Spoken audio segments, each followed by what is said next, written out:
Well, over the course of the next 4 weeks, we are going to shift gears a little bit and look at what it means to have relationships, and in particular, four, we think, vital relationships you need to have in your life. This morning, we're going to start with the idea of friendships, but you know what? You can be successful, you can achieve lots of things in life, right? You can have all these ribbons and these trophies, but if you don't have healthy relationships, the truth is you're going to be miserable in life. And so we want to look at what the Bible really has to say about relational health. And by the way, the Bible has a lot to say about relational health. Some have even noted that the Bible seems to be all about relational health. First, our vertical relationship with God, and then our horizontal relationship with others. Of course, we just have acknowledged Memorial Day, and one of the jokes that my kids like to say about me is, I like kind of World War II stuff, and they said, yeah, we're not into that. We're not yet over 40. Apparently, when everybody turns 40, they start to get into kind of World War II memorabilia. But I've always kind of loved stories from that era. One of my favorite all-time miniseries is a series called Band of Brothers. Now, I don't know if you've seen that series. I think it was produced by Tom Hanks and Steven Spielberg. Incredible miniseries about the European front. And of course, the name really tells it all, right? We're brothers. And it's funny how, they say you don't actually, when the fighting hits, you're not actually fighting just for the overarching cause, but you're really fighting for the person on your left and to your right of you. But in that story, in that series of stories, it focuses around two friends. Major Dick Winters and Captain Lewis Dixon, and they were friends before they got into the military. They were in the same regiment nearly the entire time of the war, and then after the war, they were in business together. When you think about friends, how can you possibly not think about Lord of the Rings? Like, what would Lord of the Rings be without Frodo and Samwise Gamgee, right? I mean, that's like the centerpiece of Lord of the Rings. You take that out, man, you should put, a hobbit on a bird and just fly over the volcano because there's no story, right? Everything really about that entire book series is about a friendship. First 9 friends and then 2 friends in particular. Right now there's a movie in theaters, Captain America, Civil War. And that movie, and there's no spoiler alert here, so you'll be okay if you still need to see it, but is all about the friendship between Captain America and his friend Bucky. And they have a deep friendship, and that loyalty between them causes a rift, and that's why superheroes are colliding this Memorial Day weekend. How do you think about friendship without thinking about the TV series that ran for forever called Wrong, Seinfeld. So I'm just kidding, of course, friends, right? The whole show is, I don't know what that show's about, but it's all about friends. When you think about the cartoon Finding Nemo, that's all about friends on mission together. Every rom-com, every romantic comedy ever made has a quirky friend in the background somewhere. Toy Story focuses on Woody and Buzz Lightyear. In other words, friendships are all around us, and we all understand that there's a serious value to deep friendships. But here's the challenge.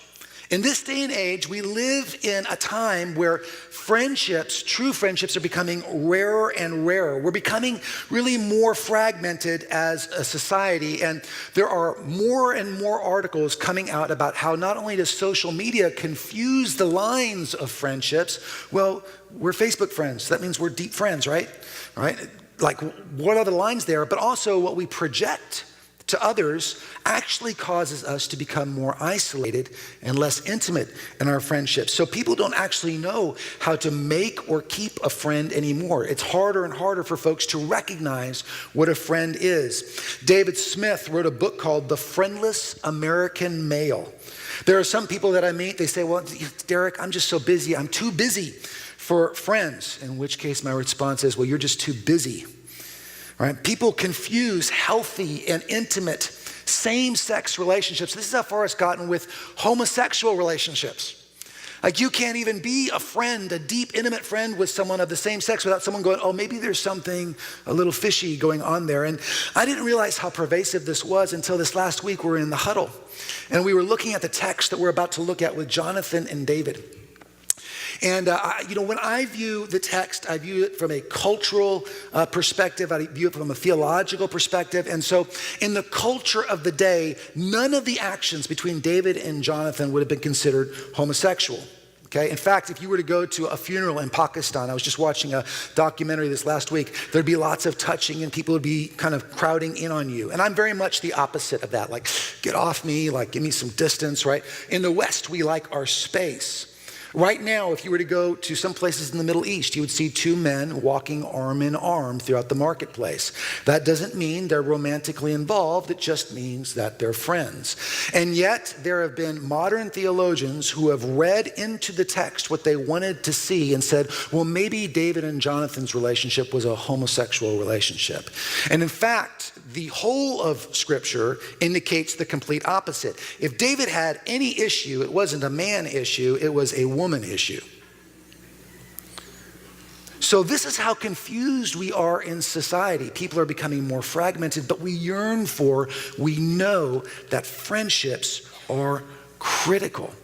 They're critical. So we're going to look at friendships this week as we delve into the story of David and Jonathan during a very dark chapter for both of them. Turn your Bibles to 1 Samuel. 1 Samuel and chapter 20.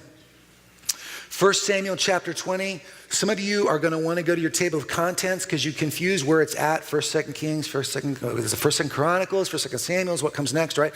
Just go back and look. You'll stumble on it eventually. It'll be okay. There are 42 verses in 1 Samuel, so we're going to stand forever. No, I'm just kidding. I'm not going to read all 42 verses in here, right? We're going to skip around a little bit. Unfortunately, I try always when I skip around not to sacrifice any of the story. I'm going to have to fill in some parts of the story as I kind of skip through here, okay? But we're in 1 Samuel chapter 20. David and Jonathan's story actually begins in 1 Samuel chapter 18, and it goes verses 1 through 5. And this actually happens right after David slays Goliath. So David kills Goliath. Saul thinks David is now the bomb. He's incredible. You should totally come into my court. And there David meets Jonathan, and Jonathan's like, we're just connected. And he keeps saying, our souls are connected. Like, have you ever met someone and something just clicked? And in fact, Jonathan kind of goes through this process. He takes off his armor, he takes off his tunic, right? And he says, man, we are connected. Like, this is yours. It's his way of symbolically saying, we're both sons. Like, you're my brother, and we're in this together. So I don't hear the rustling of pages anymore, which means we're all there. Won't you stand with me in honor of God's word? 1 Samuel chapter 20. All right, so let me catch you up.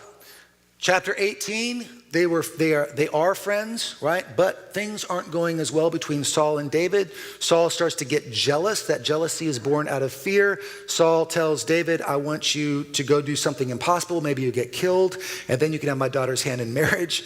There's a whole backstory here. David winds up doing that, wins the daughter's hand. In chapter 19, Saul tries to murder David 4 times. David has run away, and the next day David has come back, and that's where we pick up the thread.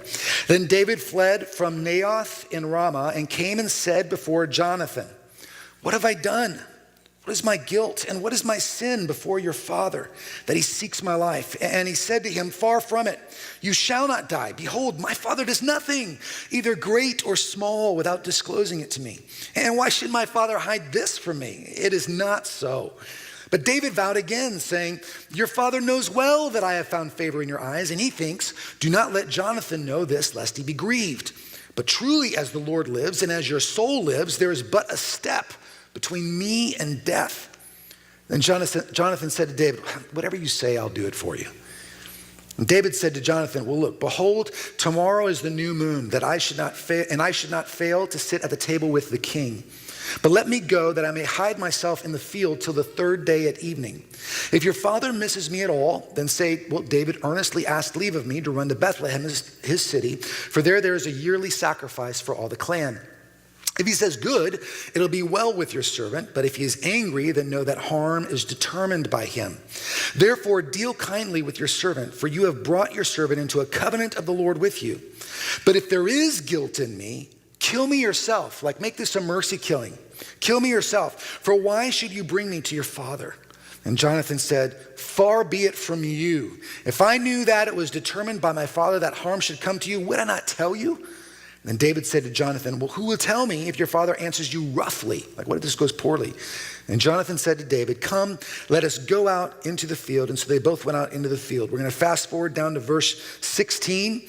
And Jonathan there in the field, as they talked, made a covenant with the house of David, saying, may the Lord take vengeance on David's enemies. And Jonathan made David swear again by his love for him, for he loved him as he loved his own soul. Now we're going to skip forward to verse 35. In the meantime, they've concocted a plan. We'll discuss that plan in just a little bit. In the morning, this is after Jonathan goes and finds out whether dad wants to kill David or not. Jonathan went out in the field to the appointment with David, and with him a little boy. This is not a big deal. This is a runner. Jonathan is a prince. Princes don't chase their own arrows. And he said to his boy, run and find the arrows that I shoot. As the boy ran, he shot an arrow beyond him. And when the boy came to the place of the arrow that Jonathan had shot, Jonathan called after the boy and said, is not the arrow beyond you? And Jonathan called after the boy, hurry, be quick, do not stay. So he sends him off. So Jonathan's boy gathered up the arrows and came to his master, but the boy knew nothing. Only Jonathan and David knew the matter. And Jonathan gave his weapons to the boy and said to him, go carry them into the city. And as soon as the boy had gone, David rose from beside the stone heap and fell on his face to the ground and bowed 3 times, because they knew this was going to be a long goodbye. And they kissed one another and wept with one another, David weeping the most. And then Jonathan said to David, go in peace, because we've sworn both of us in the name of the Lord, saying, the Lord shall be between me and you, and between my offspring and your offspring forever. And he rose and departed, and Jonathan went into the city. Let's pray.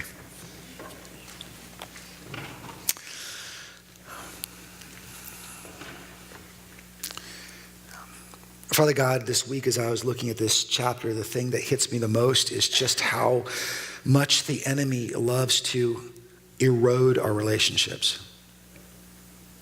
How many people are struggling and looking for a genuine friend.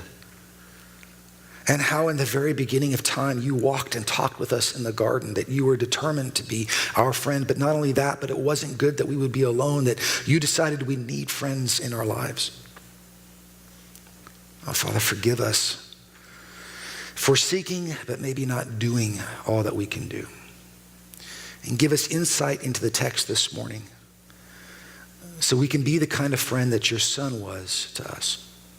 In your son's name, amen. You may be seated.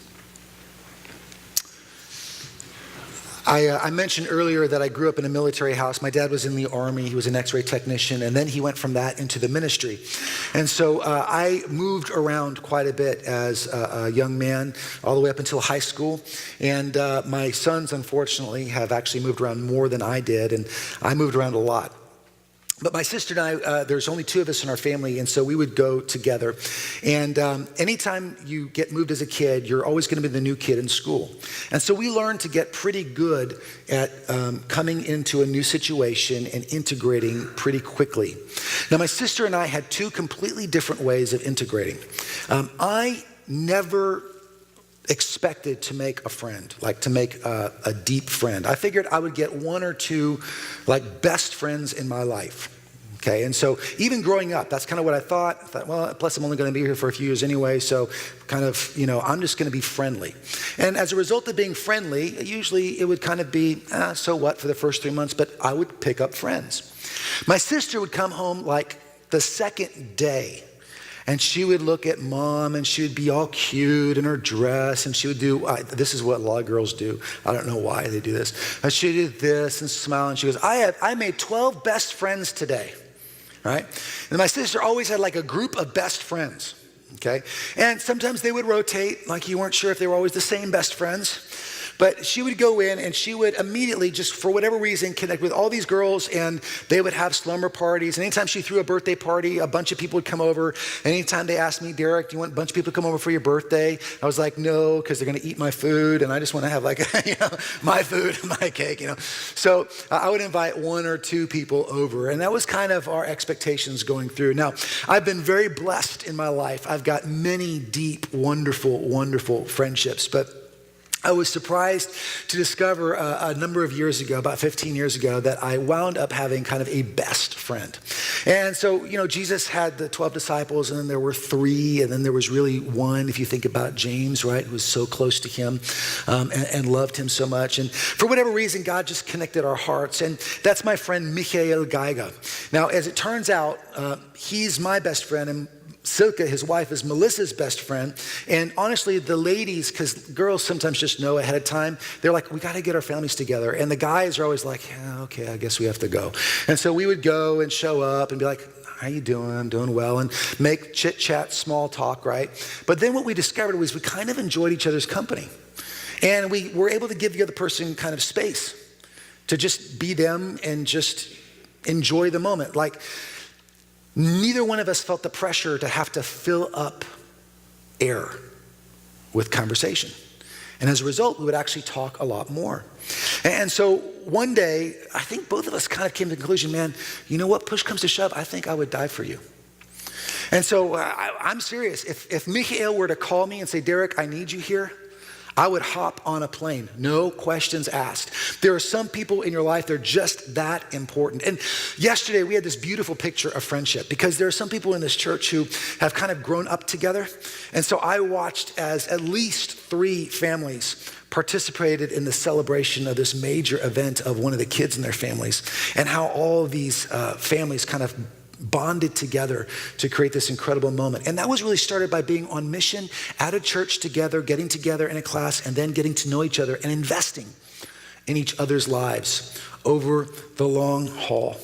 The Bible speaks a lot about friendships, and it speaks a lot about friendships in the context of mission.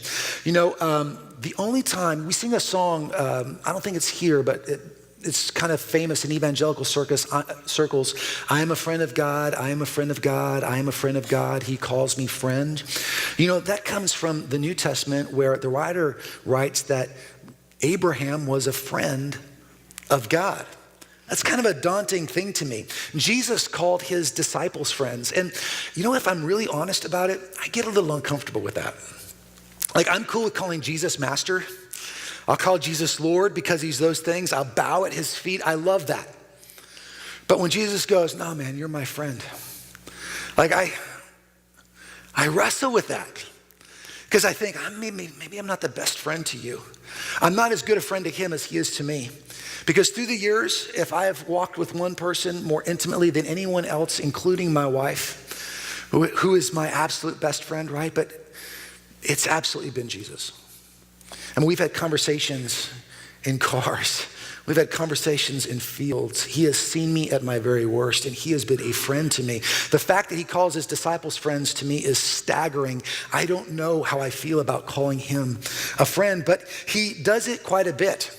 And in fact, you remember that others accused Jesus. He said, not only are you a friend to the disciples, but you're a friend to sinners and tax collectors. Like, you like them. You're with them. You like hanging out with them. You're a friend to those guys. And it's an accusation. And at no time does Jesus go, hey, sit down, be quiet. I don't think you know what you're talking about. I'm not a friend to these guys. He doesn't do that. Jesus is willing to be a friend to others. Do you know that in the Bible, the phrase each other, I want you to help each other, I want to encourage each other, I want you to do things for each other, occurs 56 times. It's virtually a command that we have friends.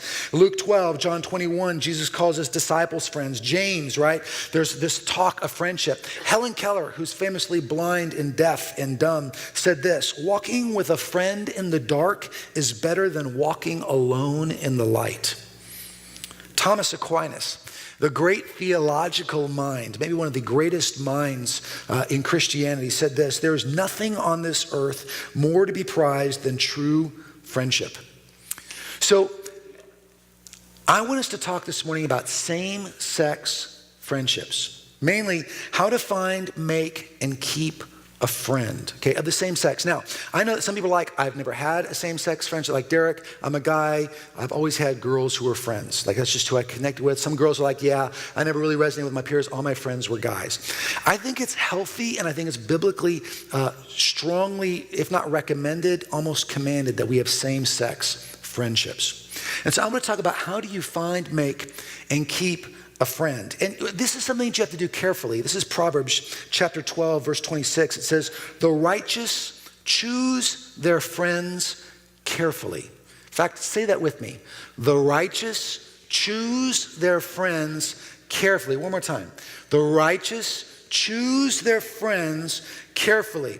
As we were talking about this in the huddle this last week, the great theologian and intern, Brian Thompson, who's an intern at our church, he said this, which I thought was brilliant. He said, you can't really gauge the health of a friendship based on, well, that's my best friend. And he said, you know why? He says, because your best friend could be your drug dealer. That's a great point. Just because you have known someone a long time doesn't mean that they have your best interest at heart. Okay? We're talking about healthy same-sex relationships. Now, based on this passage. Now, the very first thing we need to know is that friendship is rooted in mutual love, which is rooted in selflessness. It's virtually impossible to really get the gist of chapter 20. You get glimpses of it later on as it says that their souls loved each other. They make a commitment in the field to each other, but really without understanding chapter 18. And so let me just read this from chapter 18. This is the beginning of the chapter.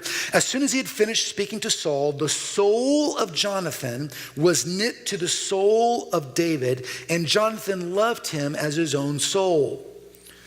And Saul took him that day and would not let him return to his father's house. Then Jonathan made a covenant with David because he loved him as his own soul. And this is where Jonathan strips himself of the robe that was on him. He gives it to David as if to say, you're my brother. Gives him his armor, his sword, his bow.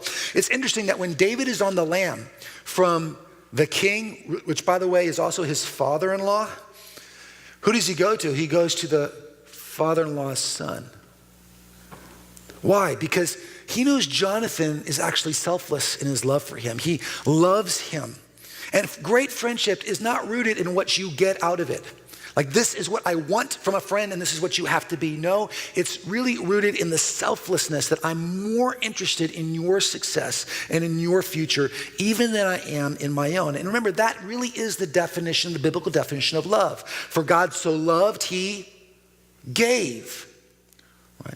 In the Bible, love is always juxtapositioned with selflessness. Greater love has no man than this, not that we live for him, but that he laid his life down for us. John 15, greater love has no one than this, to lay one's life down for one's friends. Proverbs 17:9 says, whoever would foster love covers over an offense, but whoever repeats the matter separates close friends. See, it's all about the love that you have between each other. And the Bible in the story mentions that they really loved each other's souls. What does that mean? Like, nobody says that anymore, right?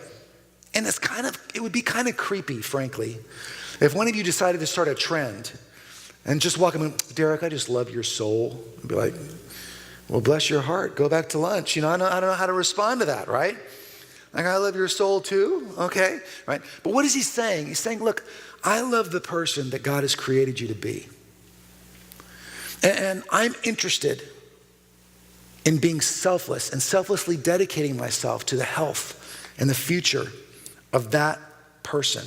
Now, selflessness and friendship can happen in the context of mission, okay? Think about the military. You're on mission together. You draw friends together. The mission always contextualizes the fellowship. A way to think about it, the fellowship contextualizes the fellowship. Now, I know and you know people who are best friends that don't know Jesus. So can you have deep friendships and not know Jesus? Sure you can. But if I want to make a friend, where's a great place to start? And I would say a great place to start is actually at church. Let me tell you why. Because when you come into church, you immediately know two things, especially if you're in a group. The first is that you're both there for the same reason, which means you love the same God. And the second is you're both striving for the same characteristics, which are to be more Christ-like. So even when you don't like the other person, you kind of know where they're coming from. By the way, whenever we do premarital counseling, this is the very first session. You should both be driving to the same point. Right? Why? Because on the days when you wake up and you think, oh, it's you again, right? Not, oh, it's you again, it's you. Oh, okay, right? you don't have to worry about where that person is spinning off to. Because even when you don't like them, they're still moving toward the same target. They're still moving in the same direction. So one great place, I think, to make a friend is in the context of church, or even better, in a small group, or serving alongside someone else, right? Think about it. If my fellowship contextualizes my fellowship, and I want to make a friend, what's the first thing that I should do? Go to a place where people are serving. Now we'll serve alongside each other together, and in that context, at least we give ourselves the opportunity to make a friend. The context of Jonathan and David's relationship is in the context of Goliath. Think about that.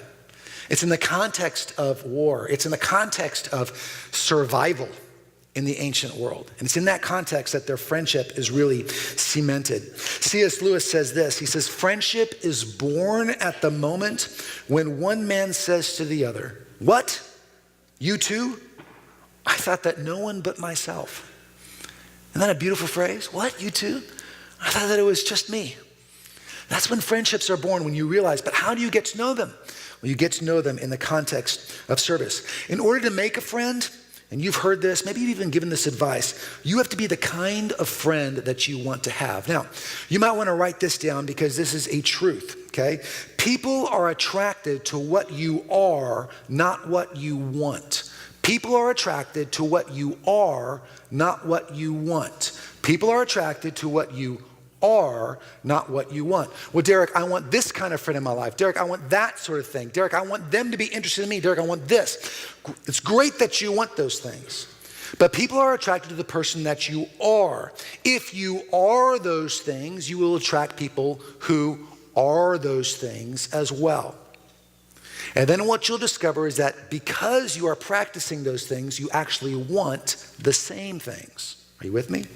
It's not the other way around. I really want you to be this, this, this, and this. I'm not willing to be that, okay? So I'm just gonna suck you dry, right? Because I'm so needy,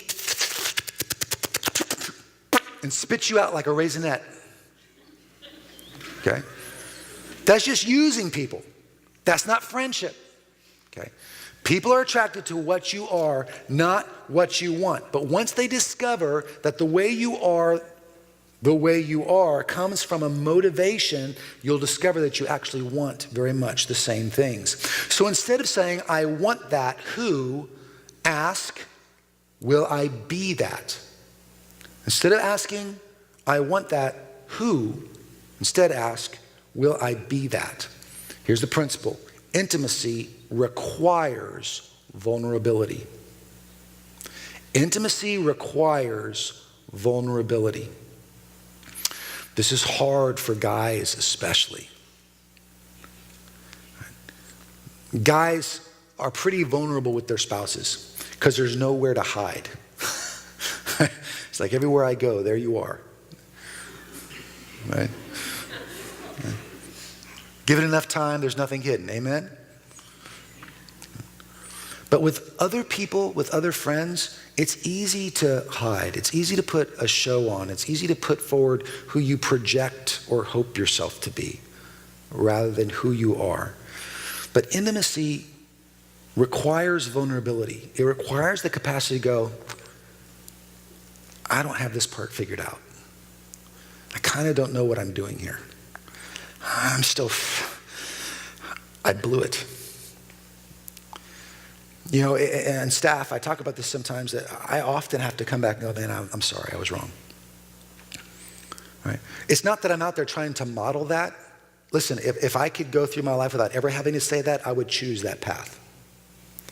The problem is that I know I'm wrong at times.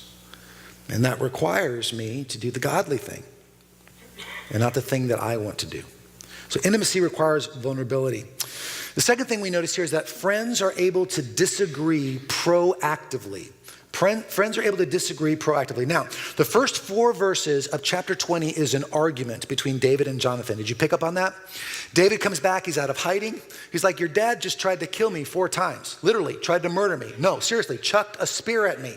Then sent people after me. I'm telling you, and Jonathan's going, shut up. Man, you are such a drama queen. No, if he was after you, he would totally tell me first. I'm his son. He tells me everything. And David's going, well, no, you're kind of an idiot because I'm telling you he's after me and this has happened to me. And then Jonathan goes, look, what do you want me to do? That's the gist of the conversation. They're able to disagree with one another without somehow being put off by the other person. How dare she not agree with, a true friend would just go, yes, you're right, all the time. That's not a true friend. Buy a parrot that says, you're awesome, right? And then anytime you want to say something, look at your parrot and say, what do you say? You're awesome. Okay, great. All my decisions are great. No, a true friend knows how to disagree with you, and they disagree with you proactively. They do it in a way that is there to help you. Notice what Jonathan does. He disagrees with David, and in this case, by the way, David is actually displaying a lot of wisdom. David knows the inside story. This is just a fun little fact. Every time that I think about David, and I named mine firstborn David. Okay, so this character in the Bible really means a lot to me.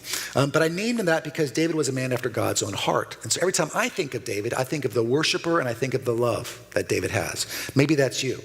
But do you know that in the Bible, one of the things that is attributed to David is his wisdom?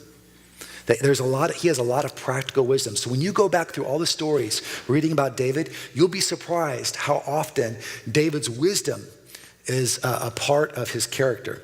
And so David is actually a little smarter, or a little less, like Jonathan's almost clueless. Like, really, you didn't see him hurl the spear? You didn't hear about that at all? That's a surprise to you, right? And so Jonathan will disagree, but then he'll say, tell me what you need me to do. Because he's for him. That's the proactive part. It's not just disagreement for the sake of disagreement. By the way, let me just drop a word on some of you who like to disagree to make up. And there are people. It's like, we fight, but it's just so that we know we're alive. And then we've made up. And now, okay, that's drama for the sake of drama. You need to watch a soap opera if that has to check mark that box in your life. But in relationships, that can be really damaging. Disagree proactively. And guys, you don't always have to fix the ladies. Sometimes they just need to vent. But ladies, honestly, help a brother out. Help somebody out and go, I just want to vent, okay? You would settle so much for us, right? Because we would know what to do at that point. Oh, I'm just supposed to stand here. Okay, got it, okay. All right. Now, when I read this, I noticed about the difference between Job's friends and David's friends. Two sets of friends. By the way, there's friendships all over the Bible, right? Shadrach, Meshach, Abednego with David's friends. But think about Job's friends. When Job is down and out, Job's friends come, and they all give religious answers to Job. This is why you're sick. This is what's happened to you. None of them are particularly proactive, are they? They're all legalistic, and they all have suggestions. By the way, when God speaks, he doesn't speak highly of Job's friends. He thinks they're a little too religious and not authentic enough. And so David's friend is someone who is able to disagree with him proactively. Okay, so third thing, friends trust the judgment of others and they humble themselves. One of the beautiful things about this telling is David's plan and then David's alternative plan. So David is also Jonathan's friend. Now here's the plan, okay? And I told you we get to this when we were reading the scripture. Essentially what David says is, I want you to go, we're about to come up on a new moon festival. You hear about and read about new moon festivals in the book of Numbers, and then you read about it again in the book of Isaiah. Isaiah, not particularly complimentary. In fact, God says you can keep them. I'm sick of them. They've turned into this monstrosity. But originally, this was a way of celebrating a new moon. It was a godly thing. It was in the book of Numbers. And the idea was when you saw the sliver of the moon, you took a day, you reserved a day to celebrate and to be thankful to God. So the first day of a new moon festival was very much a religious ceremony. And so you would gather together. Think Oriental style royal feast. The king sits in a certain spot. There was probably Abner off to his left, and there would have been David off to his left. The right hand of Saul would have been Jonathan off to his right? And so it would kind of go down. And so you would have assigned seating. David is known in the court. David is favored in the court. David is accountable in the court. So David would be expected to show up in the court. The plan is, you go in. If he asks me on that first religious holiday where I am, I want you to lie. Now, some people have a problem with this. Well, see, we're already off to a bad start. But honestly, when the Jewish author is writing this is kind of an ingenious plan because he was protecting a life. And so we talked about this in the 10 series and the 10 commandments, that sometimes you have to choose between the lesser of two evils. Do you hide a Jew in World War II, and then when the Nazi comes, say, oh yeah, they're right up here in the attic. In fact, let me lead you to them. Or do you lie in that moment and protect them? Okay? This is a major issue. Biblically, especially in Jewish Judeo-Christian ethics, it is sometimes you pick the lesser of two evils. Here's what David is saying. He's saying, you tell him I'm in Bethlehem, and he'll go. If he says, that's awesome, then you know the matter's settled. Day one comes. They're sitting there. Saul doesn't ask the question. Because here's what Saul is thinking. Saul's thinking, that louse, he's unclean and he knows it. So he's probably off cleansing himself. Because in order to take a part of the feast, you need to be clean and holy before God. So he figures he's out for religious reasons. The first day is not the telling day. The second day is the telling day. What happens on the second day? The second day was not a religious holiday. It was a customary holiday. It's a little bit like Memorial Day weekend is not a great example, but it's a little bit like if you have a Thursday as some sort of a national holiday and you decided to take the Friday so you could have a nice 4-day weekend. It was kind of a customary holiday. So the next day they show up, no David. Okay, now the telltale mark is what? If dad gets angry, you know he's got it out for me. Right? If dad's okay with it, guess what? Find me, tell him I'm okay with it. I'll come back. He's not going to ask any questions. Everything will be fine. So they have to work out this scheme for how Jonathan's going to do that. They do that with arrows. But here's what David does. He immediately thinks, what if I deserve to die?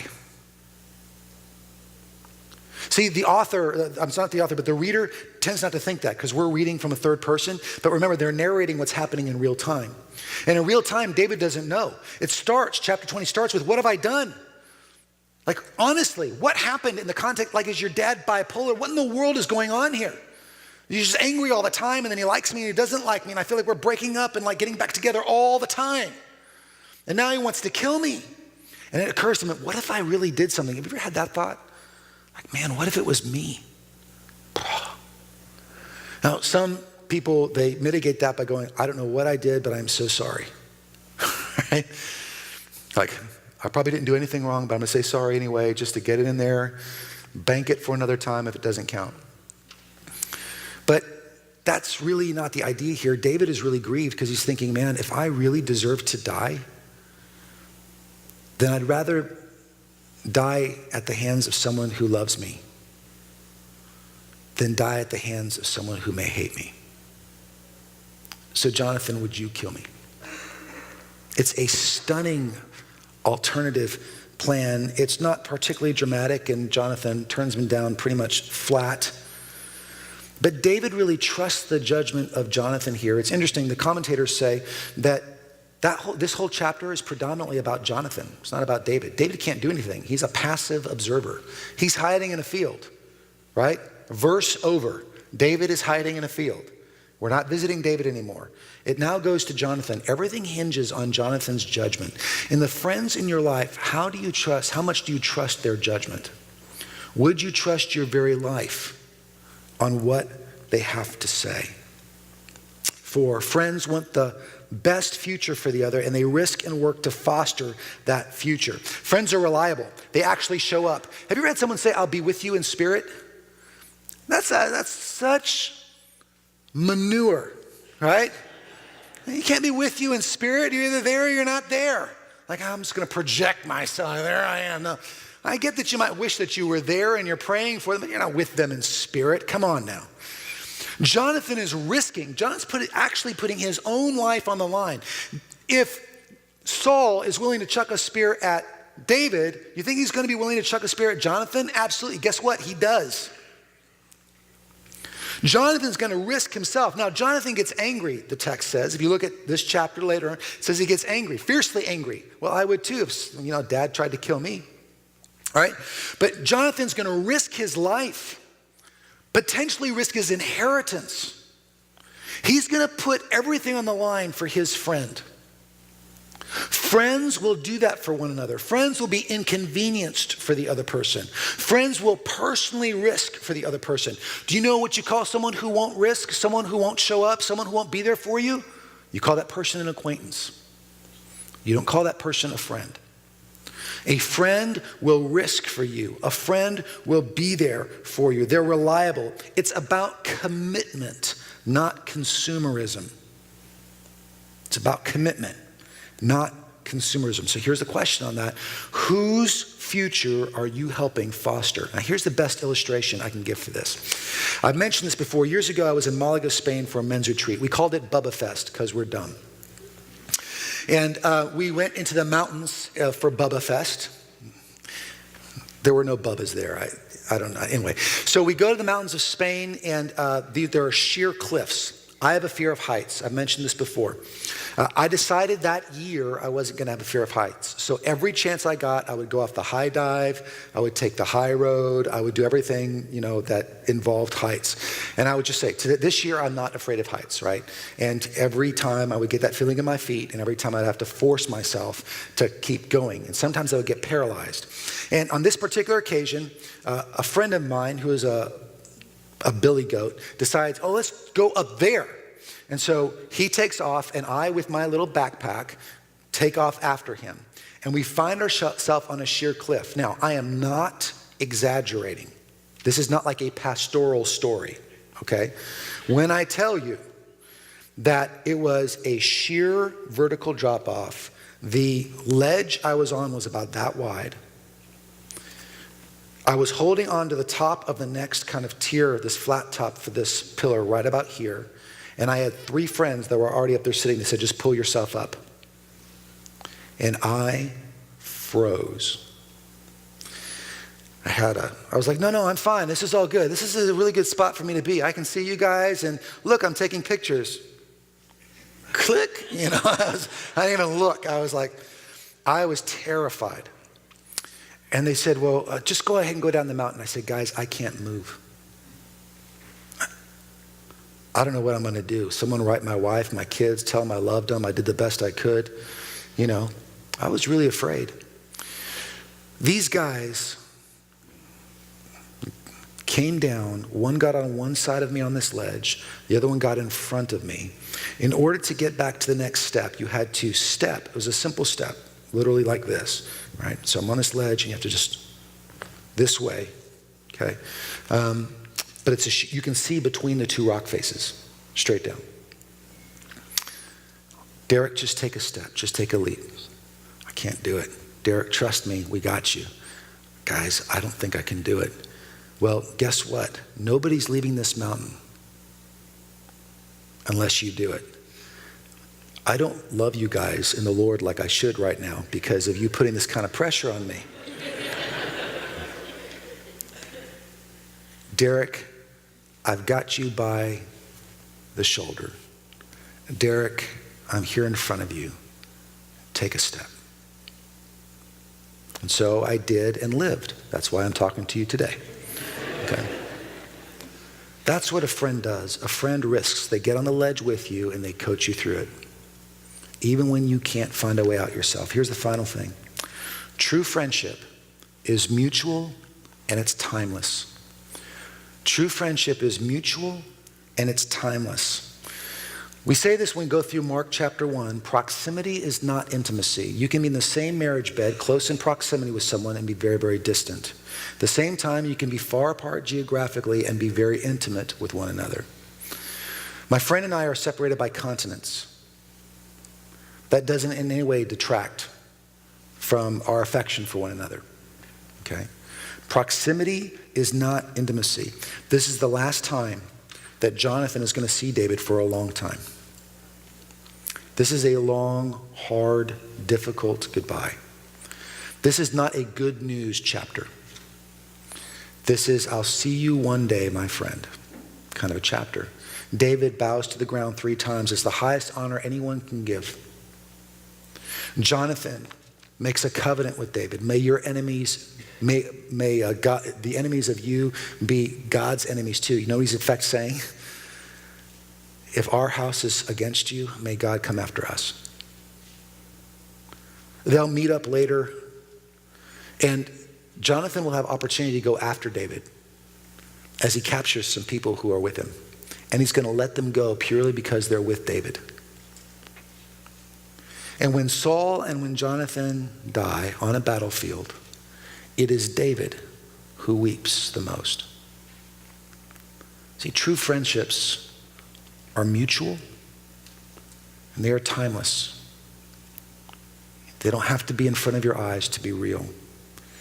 We began our ministry in California, and there are some great friends in California, but one of the dangers of some spots on the planet is they're so used to a transient society that they'll come and they'll make friends for that moment, and everyone will confuse friendship with acquaintanceship. And you'll move away, and one of the most devastating things for Melissa that she ever learned as a pastor's wife was when we moved from California to Colorado. She really thought these ladies that she was in community with would call and ask, and she would call them. And so she would call them and say, "How you guys doing?" And there was virtually nothing. To absolutely break the heart. That wasn't a true friendship. Now, others could see that, but it was harder for her at the time because she was a new believer. It was harder for her to distinguish. True friendship is mutual and it's timeless. Proverbs 18:24 says this: "One who has unreliable friends comes to ruin, but there is a friend who sticks closer than a brother." And that person, obviously, that they're talking about is Jesus Christ. And so here's the question. The bridegroom has gone. One day he will come back. What kind of a friend are you to him? Do you have a friend in your life, a true, genuine friend? And if you don't, are you committed to finding one?